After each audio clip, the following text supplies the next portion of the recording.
Over the last 50 years, women have continued to pave the way, push the boundary, and become the forefront of the conversation. From playing to coaching to advising and so much more, women have made history in sports. Now it's time to put that history on full display and allow these influential women to tell her story. I'm Brie, Andras, and as a woman in the sports world myself, I know there's so much more to these athletes and those that shape them other than what they're able to do in competition. While the buckets, stuck landings, home runs, and wins on top of wins do mean a lot, I'm looking to find the story of how people got to where they are in women's sports and how they've seen the game grow. I'm also looking to find out who they are behind their sport. This is the Her Story podcast. Okay, Soniyah, welcome to the Her Story podcast. How are you today? I'm great. Thank you for having me. Yeah, of course. So let's go back to the very beginning. Tell me about the first time you picked up a basketball and started playing. First time I picked up a basketball, I was in my driveway at home. I saw my cousins outside playing. So I was watching them play. They were pretty good. So I'm like, this looks fun. So I decided to pick up the ball, play against them. They might have beat me the first few times, but once I got the hang of it, I was like, okay, I might be good at this. And then my grandmother put me in a rec league to play, a small league in the city. And yeah, I think I just noticed I was pretty good, and it just became fun for me. How old were you whenever you started? I was 5 years old. So you started very young? Yeah, very young. Did it kind of come naturally to you, or were there things that you just had to kind of work through? I think it almost came naturally to me. Just small skills, like maybe dribbling the ball or putting it between my legs. I think I picked it up pretty fast, so not a lot of kids are able to pick it up fast, but I think it came very naturally to me. You played in a rec league, but when did you really start taking it competitively and maybe doing I don't know if you did travel ball or AAU or anything like that. When did that all kind of start? Oh yeah, I did all of it. I did travel, AAU. There's an all-star league after you play the rec league, so I think I maybe started taking it serious maybe about around junior high, so playing with different travel teams. Yeah, I think that's probably when I started taking it serious. When did you realize that you were pretty good? Was it from the very beginning? You was like, oh, I knew I was like that? Not to toot my own horn, but maybe from the very beginning. I just noticed against other kids, they didn't have maybe the same skill set that I had. I think mine was more advanced. It didn't take me much to pick up on certain things. So yeah, I would say about around that time. Do you have any basketball players in your family, people that played, back in their high school days, college, or anything like that, or are you kind of the first? I think maybe I have a few members that played in high school, but nothing past that. I think I'm pretty much first to go to college and play. So what did that mean to you to kind of set that tone in your family that you were going to go to college and play basketball and just kind of make them proud? Oh, it means a lot. I mean, we are a sports-oriented family, but my cousins, they played baseball. We played all kinds of sports, so baseball, they played football. But being the first to play basketball at a college level, I mean, it's great. Just knowing that my family kind of looked to me to, I don't know, maybe just put us on a stage kind of and just be where I'm at. It's a great feeling. And you're from Slidell, right? So was it better for you to just kind of be closer to home to where your family could come and watch you at any time? Yeah, I think that was also a big thing in my recruiting process. Being able to stay home, it's nothing but an hour and a half, so my family, they're able to come watch whenever they want, or if we go play down in New Orleans, that's even closer to Slidell, so yeah. What was that recruiting process like? Kind of when did you really see it start to take off and, the coaches started calling, the offers started coming in? I would say my junior year of high school. That's kind of when they're able to contact you. So when I started getting those calls in mail, I started getting mail from schools as well. Yeah, the recruiting process, it was pretty long, but it was fun as well because you get to go and visit schools and everything. So just seeing what that college life is like, and it's very different from where I'm from and what I know. So, and especially Southern as a school in general, I didn't know much about HBCUs. I thought I would go to maybe a PWI. I didn't really know much about Southern, but just being able to visit and talk to the coaches and build a relationship with them, it was really big. What was the biggest, I guess, kind of grab that really pulled you in to want to come to Southern? I would say maybe just the team aspect. I got to meet some of the girls. I got to visit and watch them play. And I just thought it was really cool getting to see them play on this court. And I was like, I want to do that. So yeah, I would say that. And just the relationship I built with the coaches as well. Tell me about your relationship with Coach Carlos Funchess. He's been here a while, coached you your whole college career. What is that relationship like? Right. We have a great relationship. I mean, he believed in me from day one. So, and he would tell me all the time, even coming in as a freshman, he's like, we know you got it. Like, it's up to you. Like, he put the ball in my court pretty much. So, yeah, I mean, we have a great relationship. He always believes in me. So. Tell me about your relationship with your teammates, especially this year. You guys seemed really close, like a really close, tight-knit unit. We were extremely close. So we had a lot of transfers come in from different schools. So we kind of had to rebuild our team chemistry in a sense. So in the summer, we would all like to hang out. And we have a lot of different personalities as well. So meshing all of us together, it was different at first, but I think we kind of figured each other out. And I mean, we love each other to death. And that helps our relationship on the court as well. And you know, our MVP, Anaya Gordine, I mean, she came in 2 years ago with us, and she's meshed so well. And she's just, I look to her, honestly, and I think she's one of our biggest leaders on the court. And also, and our captains, Tiana Lidge and Aaliyah Fontenot, and Dakaya Sanders as well. Those are our captains. Just being able to look to them, and they're huge leaders for us. And you know, just all of us, we all look up to them, and we have such a close-knit family, pretty much. We're like sisters. You know, we might fight, but in 5 minutes we're gonna be back cool. So yeah, I would definitely say that. What do you enjoy doing outside of basketball? Outside of basketball, I mean, with my teammates, that's mostly my friend group, I would say. You know, we don't get to mingle a lot outside of basketball. We're together all the time, but really just hang out with them, or even friends outside of that. I do a lot of studying. I wouldn't say that's something I like to do, but You got to. I have to, being a bio major and all. Yeah, I would say that. Going out, we like to go bowling. We're really competitive outside of basketball. Yeah, and we like to cook together. Yeah, just things like that.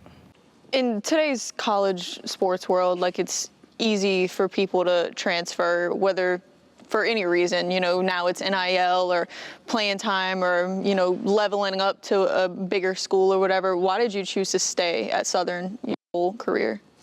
I think I chose to stay because the relationships I've built here, and it's kind of become a second home almost. And at first I didn't want to go far from home in general. So to come here and have a second home, I'm like, I don't want to leave this. So, you know, it just my team, the team chemistry that we have as well. We have really good teams every single year. We make it far as we can, and we won 2 championships here. So, I mean, I would say that. Did you know that that was the possibilities whenever you got those teams in here and like really saw what each other are made of, that championships were a possibility? Oh, definitely, especially this last year's team.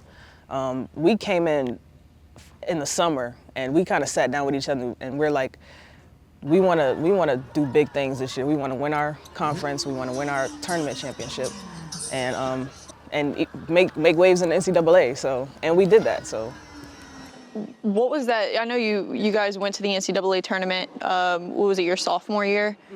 And then to come back and do it again your senior year and win your first ever NCAA tournament game, what was that like? I mean, I think that's what it's all about, especially for me. And to be able to do it with my team as well, the team that we had this year, it's a really special group. And I'm just proud and happy that I was able to contribute and be able to get us that win. I mean, you don't normally hear about us a lot. So Southern as a team, or even HBCUs in general. So to be able to go on a stage like the NCAA tournament and play against those teams and play against UCLA in the next round, I mean, it was amazing. I felt like, you know, win or loss in the NCAA tournament, having Southern on such a big national stage did so much just for the school in this program. I guess, what kind of like legacy do you think not only yourself but like this team has left on this program? The legacy that we built, I think the people that come after us are going to be able to look at that and want to strive for that as well. So, I mean, you know, it's great, but, and also just the community in general, the Southern community in general, the Jaguar fans are amazing. I mean, they're just amazing to us. They take care of us. They support us. They come and travel to watch us play. We even had fans come all the way to LA to watch us play. So, I mean, it's great. I noticed that when I first started coming to Southern games, it was a very much like a family aspect. Like everybody knew everybody. It was like a big family reunion anytime you went to a Southern sporting event. Did you kind of feel that same way whenever you were deciding to come here? Oh, definitely. I mean, even on my visits and seeing the people that show up for them, and even in the men's team as well, I think just seeing that family aspect, and everyone, they're so nice. They talk to you after the game. They like to meet you, and meeting kids and stuff, and you know, seeing them look up to us, it's a great feeling.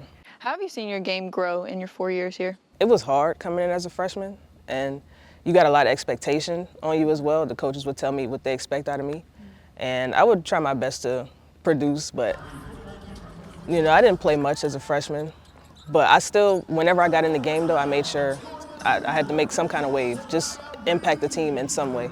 And to go and to see where I am now, I mean, I think I've had a great 4 years. I wouldn't change anything. Even, you know, after your freshman year, you came off the bench a lot, but you were kind of like that spark for your team, like get the scoring party started. Did you take a lot of pride in your ability to score the ball for your team, especially when you guys need it the most? Oh, definitely. I mean, I think that's kind of the role I pretty much came into. I figured that out, I would say, last year in my season, that my role is to come off the bench and give my team a push offensively. And they would look to me as well. When we need a bucket, they like, put Soniyah in the game. You know, she gonna deliver for us. So. I feel like that was true in that play-in game. I remember the first quarter was just like very low scoring, and then I looked away, and then I looked back at the TV, and y'all are up by like 15. I was like, where did this happen? Where did this come from? You had, was it 21 points in that game? Something like, I know it was like a higher scoring game for you. Yeah. Just what was that like? How did you really know that these shots were falling and they weren't going to stop? You know, it's crazy because I knew we would play well against that team, but when I came in and I saw that first shot go in, I don't know what kind of like, something kind of came over me, and every time they gave me the ball, I'm like, I'm just gonna let it fly, because I keep seeing it go in, and I think the biggest thing is I was having fun. Like, I was having so much fun playing. It wasn't so serious to me. I'm like, we're already here, like we're on this stage, we might as well shock the world. Nobody thought we would win. Right. Like, if you looked on ESPN and see the analytics, they thought we was gonna lose. Yeah. But so y'all kind of had nothing to lose at that point. So did y'all kind of like embrace that underdog role kind of going into that tournament? Oh yeah. We try not to look so much like maybe at the analytics of what people think is gonna happen, but I think we knew in ourselves, and we know who we are as a team, and we know that nobody can beat us except ourselves. So, I mean, like you said, we had nothing to lose at that point. So when I came in, I'm like, I'm gonna just have fun, and we came out with a win. At what point in your playing career, or just in life in general, really kind of shaped you into the person and the basketball player that you are now? You know, I would say maybe when I was in high school, I kind of was going through a rough patch with basketball in general, and I almost wanted to quit for a second. I almost was like, you know, I'm done pretty much. I don't think I want to keep playing, but it was my mom and my grandmother that kept me going pretty much. They're like, we're not gonna let you quit. Like, you too good to quit. Right. And you can go on and play in college. So, I mean, and that was our goal since I was young, is for me to play travel ball, get a scholarship, go to school for free. So, and to be able to fulfill that for them is really special to me. How have they kind of shaped you from there to where you are now, even through playing in college, the ups and the downs and everything? I learn every day. I learn so much from. I talk to them every day, and after a bad game or after any game, my grandma will call me and she'll tell me my stats. She'll tell me, maybe what I could have did better, and she'll say, "That's all right. You gonna get them next time." Like they know the player that I am, and they know what I'm capable of. I think they know more than I know. So hearing that from them, I mean, they've shaped me into just the person I am today, and I'll never give up on anything because of them. Oh, stop. You made me cry. That was so like inspirational. Just having two strong, powerful women in your life being able to shape you, just does that kind of like make you want to be, you know, a better version of yourself every day? Every single day. I mean, I feel like sky's the limit, and because of them, because they never doubt me. They always feel, since I was young, my grandma always felt like I was the best player on the court. I like to say I was. Definitely, I would say that. My cousins probably wouldn't agree, but you know, yeah, I would just say, since I was young, I mean, just them believing in me. I mean, that was all it took for me. Just them two believing, and I didn't need anything else. Even if when I didn't believe in myself, having them in my corner, I mean, it's just, I couldn't ask for a better group of people. I know parents and grandparents, they want you to be your best, but I know like a lot of times they want you to also focus on school. Was that a big thing for your mom and your grandma to make sure you really stay locked in and get a degree? Oh, definitely, especially my mom. My mom's really smart. I think that's where I get it from. That was just our goal from the beginning, is to not only play basketball, but to graduate college. And I graduate in 2 weeks, actually. So, I mean, I know they're so proud of me, and I can't wait to walk across the stage and, you know, just not only for me, but it's for them as well, because of everything they've put into me. What's your major? Biology. What would you like to do with a degree like that? So initially when I came in, I wanted to be a pediatrician. So I wanted to go be a doctor, go to med school. Quickly changed. Yeah, so much school, and so I quickly changed from that. But so with that, I want to do physical therapy. So I would go to school again, become a physical therapist. But before that, I'm actually gonna go play overseas. So, and initially I didn't want to keep playing. I was burnt out, honestly. Yeah, that's real. I feel like I've been playing for so long. And I kind of went through that burnout period. I'm like, so after I graduate, I'm gonna be done. But after the tournament, I had got a few phone calls, and I'm like, okay, I had never thought about it, but I'm like, okay, this sounds pretty interesting. So yeah, I'm gonna go play overseas for maybe 1 or 2 years, see what it's like. If I continue to do that, then I will. But my dream, though, is to become a physical therapist. I like that you have dreams just outside of basketball that, you know, like it's not going to last forever.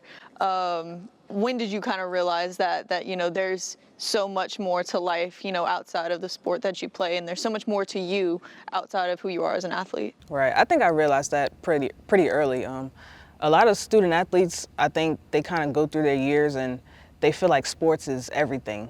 To me, I didn't want to be like that. I felt like early on, even coming in as a freshman, I was like, my coaches would ask me, they're like, oh, so what do you want to do? And I'm like, tell them what job I want to do. I'm like, it never was, I just want to hoop, you know, just continue playing basketball. I'm like, no, that was never my dream. My dream, I want to get a job and just live a comfortable life. You know, that's my dream.